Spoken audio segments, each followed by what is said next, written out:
Hi hello ಸ್ನೇಹಿತರೆ, ಎಲ್ಲರಿಗೂ ನನ್ನ ನಮಸ್ಕಾರಗಳು. Welcome back to my YouTube channel.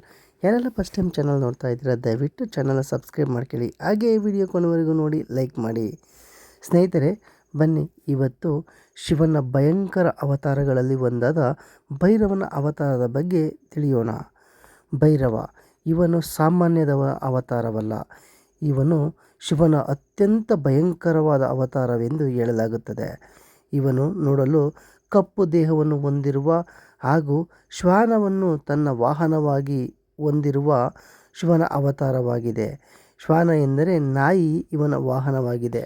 ಈ ಭೈರವನು ವಿನಾಶಕ್ಕೆ ಸಂಬಂಧಿಸಿದ ಶಿವನ ಉಗ್ರ ರೂಪ ಅಭಿವ್ಯಕ್ತಿ ಎಂದು ಹೇಳಲಾಗುತ್ತದೆ. ಬರೀ ಭಾರತದಷ್ಟೇ ಅಲ್ಲದೆ ನೇಪಾಳದಲ್ಲೂ ಸಹ ಇವನ ಭಕ್ತರಿದ್ದಾರೆ.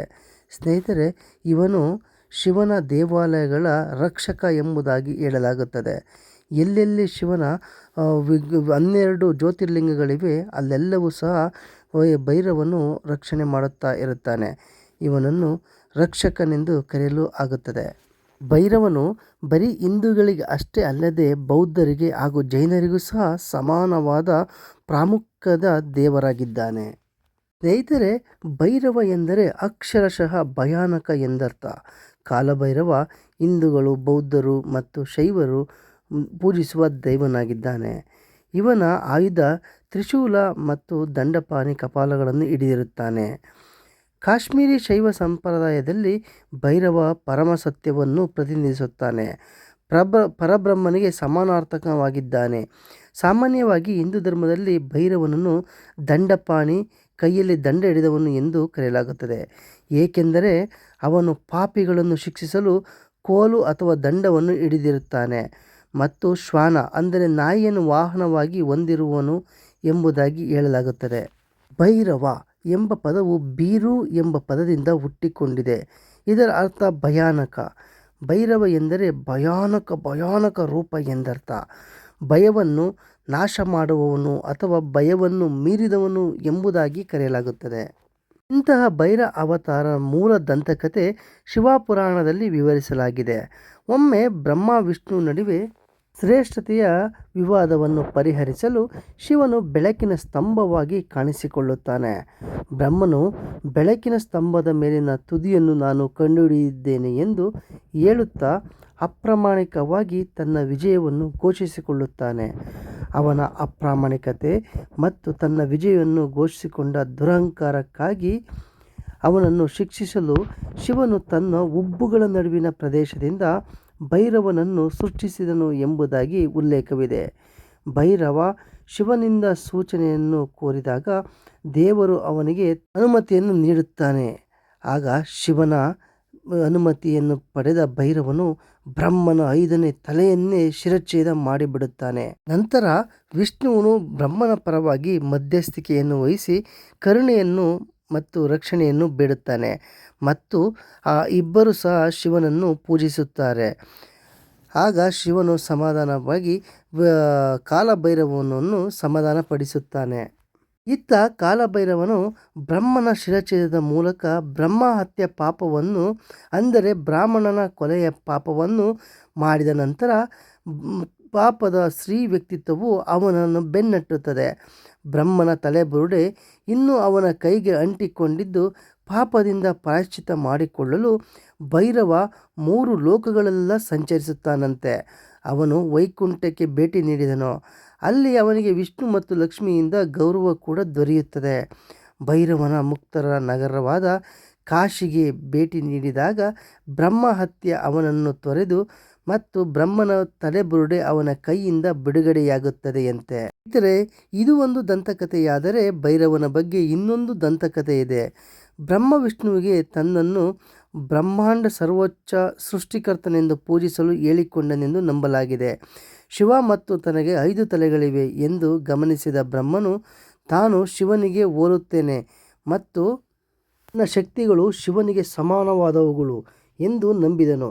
ಅವನ ದುರಹಂಕಾರವು ವಿಶ್ವದಲ್ಲಿ ಅವನ ಪಾತ್ರದ ಮೇಲೆ ಪ್ರಮಾಣ ಬೀರಲು ಪ್ರಾರಂಭಿಸಿದಾಗ ಶಿವನು ಅವನ ತಲೆಯ ಕೂದಲಿನ ಬೀಗವನ್ನು ಎಸೆದನು. ಇದು ಭೈರವನ ರೂಪುಗೊಳ್ಳುತ್ತದೆ ಮತ್ತು ಶಿವನ ಅಣತಿಯಂತೆ ಬ್ರಹ್ಮನ 5ನೇ ತಲೆಯನ್ನು ಕಡಿದು ಹಾಕುತ್ತಾನೆ, ಶಿರಚ್ಛೇದನ ಮಾಡುತ್ತಾನೆ. ಬ್ರಹ್ಮನ 5ನೇ ತಲೆಯನ್ನು ಅಂದರೆ ತಲೆಬುರುಡೆಯನ್ನು ಭೈರವ ಕೈಯಲ್ಲಿ ಹಿಡಿದಾಗ ಸೃಷ್ಟಿಕರ್ತ ದೇವತೆಯ ಅಹಂಕಾರವು ನಾಶವಾಯಿತು ಮತ್ತು ಜ್ಞಾನೋದಯವಾಯಿತು ಎಂಬುದಾಗಿ ಪುರಾಣಗಳಲ್ಲಿ ಉಲ್ಲೇಖವಿದೆ. ಭೈರವನ ರೂಪದಲ್ಲಿ ಶಿವನು ಪ್ರತಿಯೊಂದು ಶಕ್ತಿಪೀಠಗಳನ್ನು ಅಂದರೆ ಶಕ್ತಿ ದೇವತೆಗೆ ಸಮರ್ಪಿತವಾದ ದೇವಾಲಯಗಳ ಗುಂಪು ಎಂದು ಅರ್ಥ ಕಾಪಾಡುತ್ತಾನೆ ಎಂದು ಹೇಳಲಾಗಿದೆ. ಕಾಮಾಖ್ಯ ದೇವಾಲಯವನ್ನು ಹೊರತುಪಡಿಸಿ ಇನ್ನು ಪ್ರತಿಯೊಂದು ಶಕ್ತಿಪೀಠವು ಭೈರವನಿಗೆ ಮೀಸಲಾದ ದೇವಾಲಯವನ್ನು ಹೊಂದಿದೆ ಎಂದು ಹೇಳಲಾಗುತ್ತದೆ.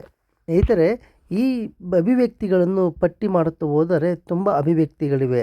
ಅಂದರೆ ಶಿವನ ಈ ಭೈರವನ ಅವತಾರದ ಅಭಿವ್ಯಕ್ತಿಗಳು ಈ ಕೆಳಕಂಡಂತಿವೆ: ಬುಟುಕ್ ಭೈರವ, ಅಭಿರು ಭೈರವ, ಅಕ್ಷೋಭ್ಯ ಭೈರವ, ಅಮರ್ ಭೈರವ, ಅಂಬರ್ ಭೈರವ, ಅಮೃತಾಕ್ಷ ಭೈರವ, ಅಸಿತಾಂಗ ಭೈರವ, ಬಾಗ್ ಭೈರವ, ಬೈದ್ಯನಾಥ್ ಭೈರವ, ಭದ್ರಸೇನ್ ಭೈರವ, ಭವ ಭೈರವ, ಬಿರುಕ್ ಭೈರವ, ಭೀಷಣ ಭೈರವ, ಭೂತನಾಥ ಅಥವಾ ಬೇತಾಳ ಭೈರವ, ಚಕ್ರಪಾಣಿ ಭೈರವ, ಚಂದಾ ಭೈರವ, ಚಂದ್ರಶೇಖರ್ ಭೈರವ, ಘಂಟೇಶ್ವರ ಭೈರವ, ಜೋಗೇಶ್ ಭೈರವ, ಕಾಲಭೈರವ, ಕಪಾಲ ಭೈರವ, ಕಪಾಲಿ ಭೈರವ, ಕಪಿಲಾಂಬರ್ ಭೈರವ, ಕ್ರೋಧೀಶ್ವರ್ ಭೈರವ, ಕ್ಷೀರ್ಕಂಟಕ್ ಭೈರವ, ಕ್ಷೇತ್ರಪಾಲ ಭೈರವ, ಲಂಬಕರ್ಣ ಭೈರವ, ಮಹಾರುದ್ರ ಭೈರವ, ಮಹೋದರ್ ಭೈರವ, ಮಾರ್ತಾಂಡ ಭೈರವ, ಮಾತಾಂಗ ಭೈರವ, ನಕುಲೇಶ್ವರ ಭೈರವ, ನಂದಿಕೇಶ್ವರ ಭೈರವ,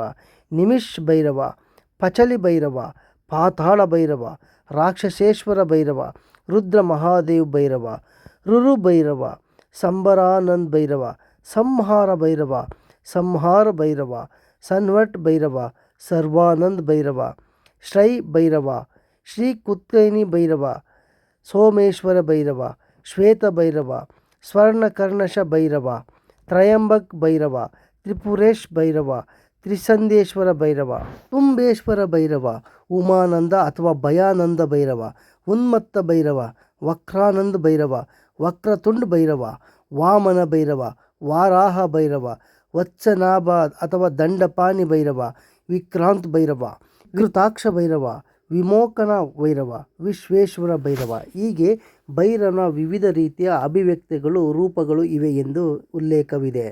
ಸ್ನೇಹಿತರೆ, ಭೈರವವನ್ನು ಹಿಂದೂ ಧರ್ಮದಲ್ಲಷ್ಟೇ ಅಲ್ಲದೆ ಬೌದ್ಧ ಧರ್ಮದಲ್ಲೂ ಸಹ ಪೂಜಿಸಲಾಗುತ್ತದೆ. ಧರ್ಮಪಾಲ ಅಥವಾ ಧರ್ಮ ರಕ್ಷಕನಾಗಿ ಅಳವಡಿಸಿಕೊಂಡಿದೆ. ಭೈರವನ ವಿವಿಧ ಬೌದ್ಧ ರೂಪಗಳು ಏರಕಗಳು, ವಜ್ರಭೈರವ, ಮಹಾಕಾಲ ಮತ್ತು ಯಮಂತಕ ಎಂಬುದಾಗಿ ಕರೆಯಲಾಗುತ್ತದೆ. ಈ ಭೈರವನ ದೇವಾಲಯಗಳು ಹೆಚ್ಚಿನ ಜ್ಯೋತಿರ್ಲಿಂಗ ದೇವಾಲಯಗಳ ಒಳಗೆ ಅಥವಾ ಹತ್ತಿರದಲ್ಲೇ ಇವೆ. ಶಿವನಿಗೆ ಅರ್ಪಿತವಾದ ಪವಿತ್ರ 12 ದೇವಾಲಯಗಳು ಭಾರತದಾದ್ಯಂತ ಕಂಡುಬರುತ್ತವೆ.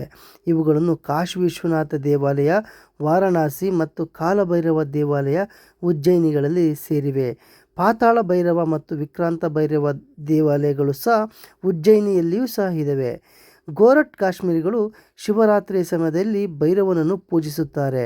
ಅಷ್ಟೇ ಅಲ್ಲದೆ ಆದಿಗುರು ಶಂಕರಾಚಾರ್ಯರು ಕಾಲಭೈರವನ ಮೇಲೆ ಕಾಲಭೈರವ ಅಷ್ಟಕಂ ಎಂಬ ಭೈರವ ಸ್ತೋತ್ರವನ್ನು ಸಹ ರಚಿಸಿದ್ದಾರೆ. ಕಾಲಭೈರವನು ಭೂಮಿಯ ಮೇಲೆ ಅವತರಿಸಿದ ದಿನದ ನೆನಪಾಗಿ ಭೈರವ ಅಷ್ಟಮಿಯನ್ನು ಹಿಂದೂಗಳು ಮಾರ್ಗಶಿರ ಮಾಸದ ಕೃಷ್ಣ ಪಕ್ಷದ ಅಷ್ಟಮಿ ಎಂದು ಆಚರಿಸುತ್ತಾರೆ. ಹಾಗೂ ಅಂದು ಉಪವಾಸ, ವ್ರತ, ವಿಶೇಷ ಪೂಜನೆಗಳು, ಆಚರಣೆಗಳು ನಡೆಯುತ್ತವೆ. ಕಾಲಾಷ್ಟಮಿ ಎಂದು ಕರೆಯಲ್ಪಡುವ ಭೈರವ ರೂಪಗಳಲ್ಲಿ ಒಂದಾದ ಭಗವಾನ್ ಕಾಲಭೈರವನಿಗೆ ಅರ್ಪಿತವಾದ ಮಹತ್ವದ ಹಿಂದೂ ಆಚರಣೆಯಾಗಿದೆ. ಸ್ನೇಹಿತರೆ, ಭೈರವನನ್ನು ವಿವಿಧ ರೀತಿಯ ತಿರುಚಿದ ಸರ್ಪಗಳಿಂದ ಅಲಂಕರಿಸಿದಂತೆ ಚಿತ್ರಿಸಲಾಗಿದೆ. ಇವು ಕಿವಿಯೋಲೆಗಳು, ಬಳೆಗಳು, ಕಣಕಾಲುಗಳು ಮತ್ತು ಪವಿತ್ರ ದಾರಗಳಾಗಿ ಕಾರ್ಯನಿರ್ವಹಿಸುತ್ತವೆಯಂತೆ. ಅವನು ಹುಲಿಚರ್ಮ ಮತ್ತು ಮಾನವ ಮೂಳೆಗಳಿಂದ ಕೂಡಿದ ಧಾರ್ಮಿಕ ವಸ್ತ್ರವನ್ನು ಧರಿಸಿರುತ್ತಾನೆ. ಭೈರವನು ತನ್ನ ದೈವಿಕ ವಾಹನವಾಗಿ ನಾಯಿಯನ್ನು ಹೊಂದಿದ್ದಾನೆ.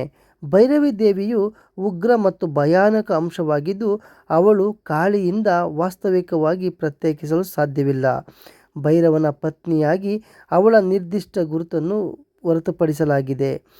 ಇಂಥ ಭೈರವನಿಗೆ ಅಷ್ಟಭೈರವ ಎಂದು ಕರೆಯಲ್ಪಡುವ 8 ಅಭಿವ್ಯಕ್ತಿಗಳಿವೆ. ಅವುಗಳೆಂದರೆ ಅಸಿತಾಂಗ ಭೈರವ, ರುರು ಭೈರವ, ಚಂಡ ಭೈರವ, ಕ್ರೋಧ ಭೈರವ, ಉನ್ಮತ್ತ ಭೈರವ, ಕಪಾಲ ಭೈರವ, ಭೀಷಣ ಭೈರವ, ಸಂಹಾರ ಭೈರವ ಹೀಗೆ ಅಷ್ಟಭೈರವಗಳೆಂಬ ಭೈರವ ರೂಪಗಳಿವೆ. ಕಾಲಭೈರವನನ್ನು ಗ್ರಹ ದೇವತೆ ಶನಿ ಮತ್ತು ಗುರುನಾಥ ಎಂದು ಕಲ್ಪಿಸಲಾಗುತ್ತದೆ. ಭೈರವನನ್ನು ತಮಿಳಿನಲ್ಲಿ ಭೈರವರ್ ಅಥವಾ ವೈರವರ್ ಎಂದು ಕೂಡ ಕರೆಯಲಾಗುತ್ತದೆ. ಅವನನ್ನು ಸಾಮಾನ್ಯವಾಗಿ ಗ್ರಾಮ ದೇವತೆ ಅಥವಾ 8 ದಿಕ್ಕುಗಳಲ್ಲಿ ಭಕ್ತರನ್ನು ರಕ್ಷಿಸುವ ಗ್ರಾಮ ರಕ್ಷಕನಾಗಿ ಚಿತ್ರಿಸಲಾಗಿದೆ. ಇಂತಹ ಕಾಲಭೈರವವನ್ನು ಇಡೀ ಭಾರತದಾದ್ಯಂತ ಅಷ್ಟೇ ಅಲ್ಲದೆ ನೇಪಾಳಗಳಲ್ಲೂ ಸಹ ಟಿಬೇಟಿನಲ್ಲೂ ಸಹ ಪೂಜಿಸಲಾಗುತ್ತದೆ. ವಿವಿಧ ರೀತಿಯಲ್ಲಿ ಪೂಜಿಸಲಾಗುತ್ತದೆ. ಕರ್ನಾಟಕದಲ್ಲಿ ಒಕ್ಕಲಿಗ ಜನಾಂಗವು ಅಂದರೆ ಗೌಡ ಜನಾಂಗವು ಇವನನ್ನು ಮನೆ ದೇವರೆಂದು ಸ್ವೀಕರಿಸಿ ಅವನನ್ನು ಭಕ್ತಿಯಿಂದ ಪೂಜಿಸುತ್ತಾರೆ. ಅಷ್ಟೇ ಅಲ್ಲದೆ ಮಂಡ್ಯದ ನಾಗಮಂಗಲ ತಾಲೂಕಿನಲ್ಲಿರುವ ಚುಂಚನಗಿರಿ ಬೆಟ್ಟದಲ್ಲಿ ಅದ್ಭುತವಾದ ಸುಂದರ ವಾಸ್ತುಶಿಲ್ಪದ ಒಂದು ಕಾಲಭೈರನಿಗೆ ಸಮರ್ಪಿತವಾದ ದೇವಾಲಯವನ್ನು ಸಹ ರೂಪಿಸಲಾಗಿದೆ. ಹಿಂದೂಗಳ ಹಾಗೂ ಈ ಒಕ್ಕಲಿಗ ಜನಾಂಗದ ಆರಾಧ್ಯ ದೈವನಾಗಿ ಕಾಲಭೈರವನು ರೂಪುಗೊಂಡಿದ್ದಾನೆ. ಇವನು ದೇವಾಲಯಗಳ ರಕ್ಷಕನೆಂದು ಸಹ ಕರೆಯಲಾಗುತ್ತದೆ. ಸ್ನೇಹಿತರೆ, ಹೀಗೆ ಭೈರವನು ವಿವಿಧ ರೂಪಗಳಲ್ಲಿ ಬಂದು ವಿವಿಧ ರೀತಿಯಾಗಿ ಅಸುರರನ್ನು ಸೋಲಿಸಿ ದೇವತೆಗಳಿಗೆ ಜಯ ತಂದು ಕೊಟ್ಟಿರುತ್ತಾನೆ. ಅಷ್ಟೇ ಅಲ್ಲದೆ ಇವನು ಬ್ರಹ್ಮನ ಅಹಂಕಾರವನ್ನು ಅಡಗಿಸಲು ಅವನ 5ನೇ ಶಿರವನ್ನು ಛೇದಿಸಿದವನು ಎಂಬುದಾಗಿ ಹೇಳಲಾಗಿದೆ.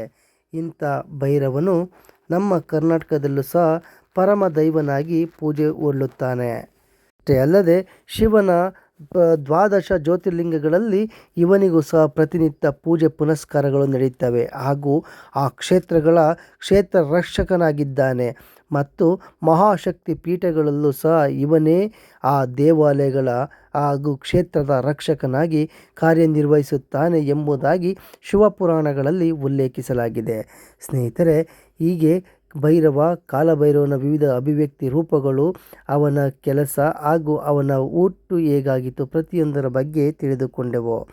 ಇಲ್ಲಿಗೆ ಈ ವಿಡಿಯೋ ಮುಕ್ತಾಯವಾಯಿತು. ಮತ್ತೆ ಮುಂದಿನ ಇದೇ ರೀತಿಯ ಕುತೂಹಲಕಾರಿ ವಿಡಿಯೋದೊಂದಿಗೆ ನಿಮ್ಮ ಮುಂದೆ ಬರ್ತೇನೆ.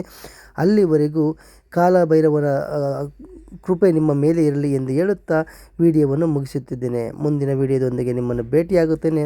ನನ್ನ ನಮಸ್ಕಾರಗಳು ಸ್ನೇಹಿತರೆ.